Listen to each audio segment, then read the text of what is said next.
ನಮಸ್ಕಾರ. ಡಾಕ್ಟರ್ ಸಿದ್ದು ಅವರು KK news Kannada channel ಅಂತ ಒಂದು ಒಳ್ಳೆ ಯೂಟ್ಯೂಬ್ ಚಾನೆಲ್ ಅವರು ಓಪನ್ ಮಾಡಿದ್ದಾರೆ. ಆ ಯೂಟ್ಯೂಬ್ ಚಾನೆಲ್ನ ವಿಶೇಷತೆ ಅಂತ ಹೇಳಿದ್ರೆ ಅದರಲ್ಲಿ ಕೇವಲ ಸಣ್ಣ ಮಕ್ಕಳು ದೊಡ್ಡವರು ಯಾವುದೇ ಒಂದು ವಯಸ್ಸಿನ ಅಂತರ ಇಲ್ಲದೆ ಹೆಚ್ಚು ನಮ್ಮ ಕನ್ನಡಕ್ಕೆ ಸಂಬಂಧಪಟ್ಟಿರುವಂತಹ ಕರೆಂಟ್ ಅಫೇರ್ಸ್ ಎಲ್ಲ ಮಾಹಿತಿ ಸಿಗ್ತಾ ಇದೆ.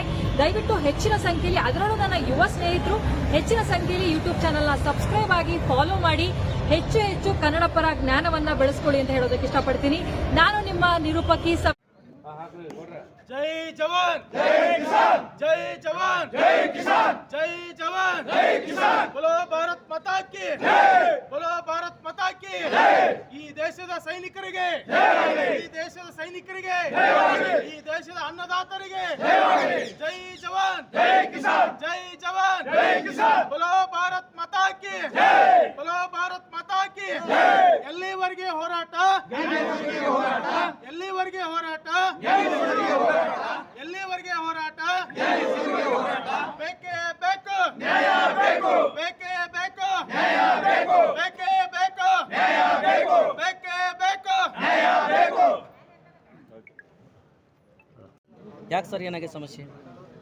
ಸರ್, ನಮ್ಮ ದೇಶ ಕಾಯುವಂತ ಅರೆ ಮಿಲಿಟರಿ ಪಡೆ ಅಂತ ನಾವು ಹೇಳ್ತೀವಿ.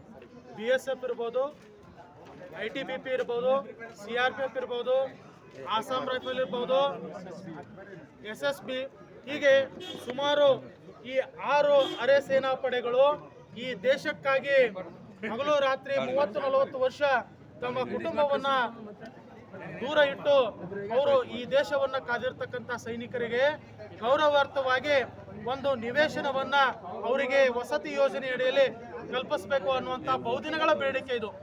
ಆದರೆ ಇದುವರೆಗೂ ರಾಜ್ಯ ಸರ್ಕಾರ ಆಗಿರ್ಬೋದು, ಕೇಂದ್ರ ಸರ್ಕಾರ ಆಗಿರ್ಬೋದು, ಈ ಅರೆ ಸೇನಾ ಪಡೆಗೆ ಒಂದು ಕಲ್ಯಾಣ ಇಲಾಖೆಯನ್ನ ಸ್ಥಾಪಿಸಬೇಕಾಗಿತ್ತು. ಆದರೆ ಇದುವರೆಗೂ ಆ ಕಾರ್ಯ ಮಾಡಿಲ್ಲ ಮತ್ತು ಆ ಸೈನಿಕರಿಗೆ ವಸತಿ ಯೋಜನೆಯಲ್ಲಿ ಸೂರು ಕೂಡ ಕಲ್ಪಿಸಿಲ್ಲ. ಮುಂದಿನ ದಿನಮಾನಗಳಲ್ಲಿ ನಾವು ಕೇಂದ್ರ ಮತ್ತು ರಾಜ್ಯ ಸರ್ಕಾರಕ್ಕೆ ಆಗ್ರಹ ಮಾಡ್ತೇವೆ, ತಕ್ಷಣವೇ ಈ ಕಾರ್ಯವನ್ನ ನೀವು ಕೈಗೊಂಡಿದ್ದಾದ್ರೆ ಸೈನಿಕರಿಗೆ ನೀವು ನಿಜವಾದಂತ ಗೌರವ ಕೊಡುವಂತವ್ರು ಆಗ್ತೀರಿ.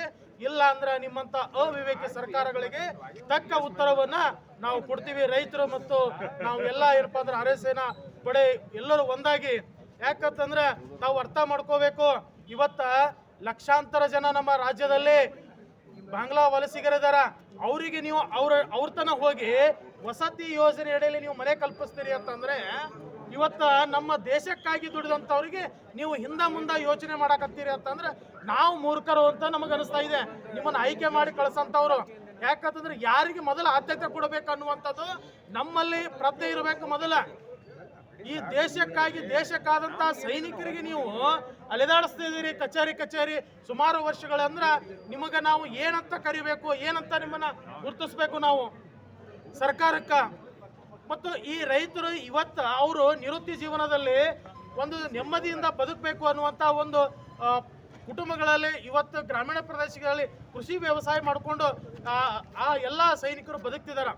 ಅವರ ಜಮೀನುಗಳಿಗೆ ಹೋಗ್ಲಿಕ್ಕೆ ಹಾದಿ ಇಲ್ಲ ಅಂತ ಹೇಳಿ ಸುಮಾರು ವರ್ಷಗಳಿಂದ ಕಚೇರಿ ಅಲಿತಾ ಇದ್ದಾರೆ. ಅವರಿಗೆ ಹಾದಿ ಕಲ್ಪಿಸುವಂತ ವ್ಯವಸ್ಥೆ ನಿಮ್ಮ ಕಡೆಯಿಂದ ಆಗ್ತಾ ಇಲ್ಲ ಅಂತಂದ್ರೆ ಜಿಲ್ಲಾಡಳಿತದಿಂದ ನಾವು ಈ ಯಾವುದೇ ಕಾರಣಕ್ಕೂ ಒಪ್ಪೋದಿಲ್ಲ. ಮುಂದಿನ ದಿನಮಾನಗಳಲ್ಲಿ ಉಗ್ರವಾದಂತಹ ಹೋರಾಟವನ್ನು ಮಾಡಬೇಕಾಗ್ತದೆ ಅನ್ನುವಂಥ ಮಾತನ್ನ ಈ ವೇದಿಕೆ ಮೂಲಕ, ಮಾಧ್ಯಮದ ಮೂಲಕ ನಾವು ತಿಳಿಸ್ತೀವಿ. ಜಿಲ್ಲಾಧ್ಯಕ್ಷರು ಶಂಕರಗೌಡ ಹಿರೇಗೌಡರು, ಉತ್ತರ Karnataka Rajya Raitha Sangha. Thank you sir. ಈಗ ಆ ಪರಿಸ್ಥಿತಿ ಅದ. ಅದಕ್ಕಾಗಿ ದಯಮಾಡಿ ಭಾರತ ಸರ್ಕಾರ ಇದು ಮಂಗಳಾದೇಶ ಬಂದು ಸಿಗ್ತೀನಿ ತಹಸೀಲ್ ಆಫೀಸ್ ಹತ್ರ ಬಂದು ಬೆಟ್ಟಾಗೈತೆ ಮಾತಾಡ್ತೀನಿ.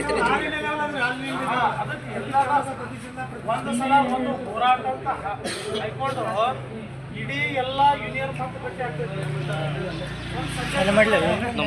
ಸಾಂಕೇತಿಕವಾಗಿ ಒಂದು 2 ದಿನ ಬಹುರಾತ್ರಿ ಧರಣಿ, 2 ದಿವಸ ಗೌಡ್ರ ಅಲ್ಲಿಂದ ಬಹುರಾತ್ರಿ ಧರಣಿ ಮಾಡಿದ್ವಿ ಅಂದ್ರೆ ಇಡೀ ಸ್ಟೇಟ್ ಮತ್ತು ನ್ಯಾಷನಲ್ ಲೆವೆಲ್ ಇಶ್ಯೂ ಆಗ್ತದೆ. ಗೌಡ್ರ ತಪ್ಪು ರೈತ ಸಂಘದ ಅಧ್ಯಕ್ಷರು ಎಲ್ಲರೂ ಕೂಡಿ ನಾವು DC ಸಾಹೇಬರಿಗೆ ಮನವಿ ಕೊಡೋಕ್ಕಂತ ಬಂದಿದ್ದೆವು. ನಮ್ಮ ಉದ್ದೇಶವೇನೆಂದರೆ ಈ ಆರ್ಮಿಯವರಿಗೆ ಏನು ಸವಲತ್ತು ಸಿಗ್ತಿದೆ ಇಲ್ಲಿವರೆಗೆ ನಮಗೆ ಇನ್ನೂ ಆಗಿಲ್ಲ. ನಾವು ಸವಲತ್ತು ಬೇಡಿಕೆಯಾಗಿ ಎಲ್ಲರೂ ನಾವು ಮನೆಗೆ ತಂದಿದ್ದೆವು ಮತ್ತು ಅವರಿಗೆ ಸಿಗುವಂಥ ಸೌಲಭ್ಯಗಳು ಇಲ್ಲಿವರೆಗೆ ಅವರಿಗೆ ಸೈಟನ್ನು ಸೌಲಭ್ಯ ಮಾಡಿದ್ದಾರೆ ಮತ್ತು ಸಂಘದ ವತಿಯಿಂದ ಅವರಿಗೆ ಅವಕಾಶನ ಬಿಲ್ಡಿಂಗ್ಗಳು ಕೊಟ್ಟಿದ್ದಾರೆ. ನಮಗೆ ಜಮೀನು ಇಲ್ಲ ಮತ್ತು ಯಾವುದು ಸೈಟ್ ಪ್ರಕಾರ ಯಾವುದು ಇನ್ನೂ ಗೌರ್ಮೆಂಟು ಬಿ ಜೆ ಪಿ ಸರ್ಕಾರ ಆಗಲಿ ಕಾಂಗ್ರೆಸ್ ಸರ್ಕಾರ ಆಗಲಿ ಇನ್ನೂವರೆಗೆ ಅನುಮತಿ ನಮಗೆ ಆದೇಶವನ್ನು ಕೊಟ್ಟಿಲ್ಲ. ಹೀಗಾಗಿ ನಾವು ಈ ಹೋರಾಟಕ್ಕೆ ಬಂದಿದ್ದೇವೆ. ಡಿ ಸಿ ಸಾಹೇಬ್ರ ಹತ್ತಿರ ಸೈಟ್ ಈ ಆರ್ಮಿಯವರಿಗೆಲ್ಲ ಸೈಟು ಮತ್ತು ಅವರಿಗೆ ಕೆಲವೊಂದು ಸಂಘಗಳಿಗೆ ಸಂಸ್ಥೆಗಳನ್ನು ಮಾಡಿ ಕೊಟ್ಟಿದ್ದಾರೆ. ಆ ಸೌಲಭ್ಯಗಳು ನಮ್ಮ ಪ್ಯಾರಾಮಿಲಿಟ್ರಿ ಅವರಿಗೆ ಇನ್ನೂವರೆಗೆ ಒದಗಿಸಿಕೊಡ್ತಾ ಇಲ್ಲ ಗೌರ್ಮೆಂಟದವರು.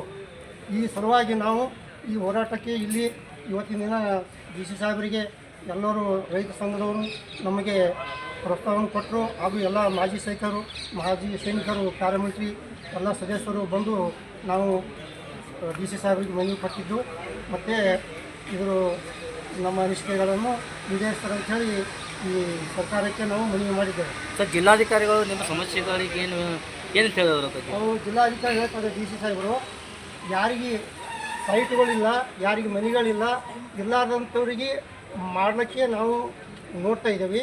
ಇದ್ದವರಿಗೆ ಎಲ್ಲರಿಗೆ ಇರ್ತಾ ಇದ್ದಾರೆ, ಹುಡುಕಲ್ಲಿ ಜೋಪಡಿಗೆ ಅಂಥ ಯಾವುದರಲ್ಲೇ ಇದ್ದೇ ಇರ್ತಾ ಇದ್ದಾರೆ. ಇಷ್ಟು ಸರ್ವಿಸ್ ಮಾಡಿ ಯಾರಿಗೆ ಮನೆ ಇಲ್ಲದೆ ಯಾರೂ ಸಂಸಾರ ಮಾಡೋದಿಲ್ಲ, ಎಲ್ಲ ಇರ್ತದೆ. ಇದ್ದರೂ ಅವರು ನೋಡಿ ಆಯಾ ತಾಲೂಕುಗಳಿಗೆ ಇನ್ಕ್ವೈರಿ ಮಾಡಿ ನಾವು ಅದೊಂದು ಫೆಸಿಲಿಟಿ ಹುಡುಕಾಡ್ತೀವಿ ಅಂತ ಅವರು ಡಿ ಸಿ ಸಾಹೇಬರು ನಮಗೆ ಆಶ್ವಾಸನೆ ಕೊಟ್ಟಿದ್ದಾರೆ. ಸರ್, ಇನ್ನೊಂದೇನಪ್ಪ ಅಂತಂದ್ರೆ ಈಗ ರೈತರು ಆರ್ಮಿದವ್ರು ಕೂಡ ಆಗ್ತಂದ್ರೆ ದೇಶವನ್ನು ಕಾಯ್ದಿದ್ದಾರೆ, ನೀವು ದೇಶ ಕಾಯ್ದಿದ್ದೀರಿ. ಅದು ಸರ್ಕಾರ ಯಾಕೆ ತಾರತಮ್ಯ ಮಾಡಾಗ್ತದೆ ನಿಮಗೆ? ಸರ್, ನಮಗೆ ಸಿರ್ಕೊಂದು ಸಿವಿಲ್ ಎಂಪ್ಲಾಯೀಸ್ ಥರ ನಮಗೆ ನೋಡ್ಕೊತಾ ಇದ್ದಾರೆ.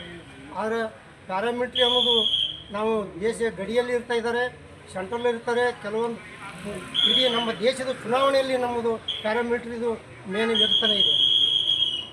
ಸರ್, ನಿಮ್ಗೆ ಸೈನಿಕರಿಗೆ ಕೊಟ್ಟಂಗೆ ಏನ್ರಿ ನಿಮ್ಗೆ ಮಿಲಿಟರಿ ಕ್ಯಾಂಟೀನ್ ಹಿಂಗೆ ಏನ್ರಿ ಕ್ಯಾಂಟೀನ್ ಅದಾವ ನಿಮ್ಗೆ? ಸೈನಿಕರ ಕ್ಯಾಂಟೀನ್ ಸೌಲಭ್ಯ ನಮಗೆ ಇಲ್ಲ. ಅವ್ರಿಗೆ ಎಲ್ಲ ಥರದ ಸೌಲಭ್ಯ ಇದೆ. ಆದರೆ ನಮ್ಮದು ಸೆಂಟ್ರಲ್ ಪೊಲೀಸ್ ಕ್ಯಾಂಟೀನಲ್ಲಿ ಸೌಲಭ್ಯ, ಆದರೆ ಅವರಷ್ಟು ಸೌಲಭ್ಯ ನಮಗಿಲ್ಲ. ಯಾಕಂದ್ರೆ ನಮಗೆ ಟ್ಯಾಕ್ಸ್ ಇದೆ, ಅವ್ರಿಗೆ ಟ್ಯಾಕ್ಸ್ ಇಲ್ಲ. ಸರ್, ಈಗ ಮುಂದಿನ ಹೋರಾಟ ಯಾವ ರೀತಿ ಇರ್ತದೆ, ಏನಂತ? ಮುಂದಿನ ಹೋರಾಟ ಅಂದರೆ ನಮಗೆಲ್ಲ ಬೇಡಿಕೆಗಳು ಏನು ಡಿಫೆನ್ಸ್ದವ್ರಿಗೆ ಬೇಡಿಕೆ ಅವ್ರಿಗೇನು ಫೆಸಿಲಿಟಿ ಇದೆ ಆ ಫೆಸಿಲಿಟಿ ನಮಗೆ ಕೊಡ್ಬೇಕಂತೇಳಿ ಅವ್ರಿಗೆ ಮನವಿ ಕೊಟ್ಟಿದ್ದೇವೆ. ಅದೇ ಪ್ರಕಾರ ನಮಗೂ ಮನವಿ ಮಾಡಿ ಇದು ನಮಗೆ ಸೌಲಭ್ಯ ಕೊಡಬೇಕಾಗಿ ಅಂದರೆ ನಾವು ಮುಂದೆ ನಮ್ಮ ಪೀಳಿಗೆಗಾಗಲಿ ಮುಂದೆ ನಮ್ಮ ಮಕ್ಕಳಿಗಾಗಲಿ ಅವರಿಗೆ ಹೋರಾಟದಲ್ಲಿ ಸೇರ್ಪಡೆ ಮಾಡೋಕ್ಕೆ ನಾವು ಇಚ್ಛೆ ಪಡ್ತೇವೆ. ಇಲ್ಲಾದರೆ ನಮ್ಮ ಮಕ್ಕಳು ನಮ್ಮ ಥರ ಅವರು ಹೋಗಿ ಇಂಥ ನಮ್ಮ ಸರ್ಕಾರದಲ್ಲಿ ಮತ್ತು ನಮ್ಮ ಪ್ಯಾರಾಮಿಲಿಟ್ರಿ ಪೋಸ್ಟಲ್ಲಿ ಭರ್ತಿ ಹಾಕಿ ಹೆದರ್ತಾ ಇದ್ದಾರೆ. ಸರ್, ತಮ್ಮ ಹೆಸರು? ನಮ್ಮ ಹೆಸರು ಹನುಮಂತರಾಯಗಳು ಸಿ ಬ್ರಾದರ್.